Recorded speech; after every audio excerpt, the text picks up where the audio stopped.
माझ्या नवऱ्याला काय सुचलं काय माहिती, त्यांनी माझी परीक्षा घ्यायचं ठरवलं. मला बोलले तू विदर्भाची ना, तू कधी ही भाजी बघितलंय का. ॲक्च्युअली ते पण विदर्भाचे आहे, पण त्यांनी ही भाजी बघितली आहे आणि खाल्ली आहे. बऱ्याच दिवसापासून ते विदर्भाच्या बाहेर राहतात.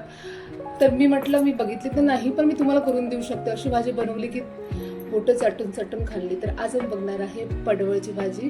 त्याचं नाव ऐकताच बरेच जण पळून जातात, पण अशा पद्धतीची भाजी तुम्ही बनवा. जे नाही ज्यांना आवडत नाही त्यांनाही पडवळ खूप आवडेल. त्यासाठी आपल्याला घ्यायचे आहे पडवळ, स्वच्छ धुवून घ्यायचे आहे आपल्याला आणि त्याचे आपल्याला साल काढून घ्यायचे आहे. मागचं पुढचं देठ काढायचं आहे आपल्याला. अशा पद्धतीने जसं मी व्हिडिओ दाखवलेला आहे तशा पद्धतीने नंतर मध्ये एक असं चिरा मारून घ्यायचं आहे आणि आतमधल्या ज्या बिया असतात त्या आपल्याला काढून घ्यायच्या आहे, गर काढून घ्यायचे आहे. त्यामध्ये ज्या बिया असतात ते अगदी कडक असेल तर तुम्ही ते काढून टाका, नसेल तर तुम्ही तो नरमवाला गर साईडला ठेवा. मी तुम्हाला पुढे सांगते त्याचं काय करायचं आहे.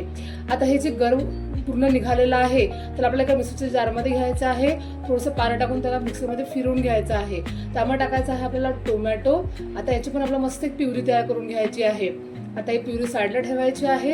एका कढईमध्ये आपल्याला तेल घ्यायचं आहे. तेल छान गरम करायचं आहे. त्या भाजीला भरपूर असा कांदा लागतो. तेल गरम झालं की त्यामध्ये आपल्याला जिरं आणि मोहरी घालायची आहे. यामध्ये आपण अजिबात शेंगदाणे किंवा खोबऱ्याचा वापर करणार नाही आहे. छान जिरं आणि मोहरी तडतडा केली, त्यामध्ये आपल्याला बारीक कट केलेला कांदा टाकायचा आहे. आता त्याला छान शिजवून घ्यायचं आहे. आलं लसूणची पेस्ट टाकायची आहे. त्याला पण व्यवस्थित शिजवून घ्यायचं आहे. पूर्ण कच्चं पण काढून टाकायचं आहे. आणि बेसिक आपल्याला मसाले टाकायचे आहे, म्हणजे हळद, तिखट, धनापूड, गरम मसाला, मीठ, काश्मीरी लाल मिर्च पावडर, आमचूर पावडर, मिरेपूड आणि कसुरी मेथी मी वर लिहून दिलेली आहे. हे सर्व मसाला आपल्याला व्यवस्थित मिक्स करून घ्यायचे आहे. थोडंसं पाणी टाकायचं आहे मसाला शिजण्यासाठी.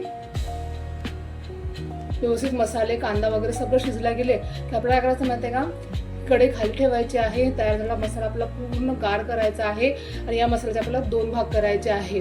आता जे पडवळ आहे आपण कट करून घेतलेले त्यामध्ये आपल्याला थोडा मसाला भरायचा आहे. अगदी मसाला भरायचा नाही आहे. चमचा सहाय्याने आपल्याला अशा पद्धतीने मसाला भरून पडवळ पॅक करून घ्यायचे आहे. जसं मी व्हिडिओत दाखवलेलं आहे. अगदी सोपी रेसिपी आहे. खूप खमंग आणि टेस्टी रेसिपी होते. मी तर माझ्या नवऱ्याला खूप खुश केलं. तुम्ही पण ही रेसिपी करा आणि तुमच्या घरच्यांना खुश करून बघा. नंतर एक असं पॅन घ्यायचा आहे. त्यामध्ये आपल्याला तेल टाकायचं आहे. त्यावर हे भरलेले पडवळ टाकून याला आपल्याला मस्त झाकण ठेवून मंद आचेवर शिजवून घ्यायचं आहे. बघा व्यवस्थित लगेचच शिजतात हे पडवळ. एवढं काही वेळ लागत नाही. मी फर्स्ट टाइम ही भाजी केली होती. मी बघितली पण नव्हती. ॲक्च्युअली माझ्याकडे तर अशी भाजी पडवळ कधी आणत नव्हते माझे पप्पा वगैरे, पण मी केली आणि खाल्ली. खरंच खूप टेस्टी लागते. मला माहीत नाही असं का म्हणतात की पडवळची भाजीचं नाव घेतल्यानंतर लोक पळून जातात, पण ॲक्च्युअल खरंच खूप टेस्टी भाजी आहे. बघा आता छान शिजवून घ्यायचं. मस्त नरम झालं आहे पडवळ हे. आता एक पॅन जे आहे पडवळ शिजलेला आपण खाली उतरून ठेवायचा आहे. आणि जो मसाला होता आपण 2 भागामध्ये डिवाइड केला होता ते पॅन ठेवायचा आहे. आता या मसाल्याला मस्त गरम करून घ्यायचा आहे. आता यामध्ये टाकायचा आहे आपल्याला टोमॅटो आणि आपण जे पडवळच्या गरचा प्युरी केली होती ती टाकायची आहे. छान मिक्स करायचं आहे. तेल सुटेपर्यंत छान शिजवून घ्यायचं आहे आपल्याला. थोडंसं पाणी टाकायचं आहे आणि मस्त शिजवून घ्यायचं आहे.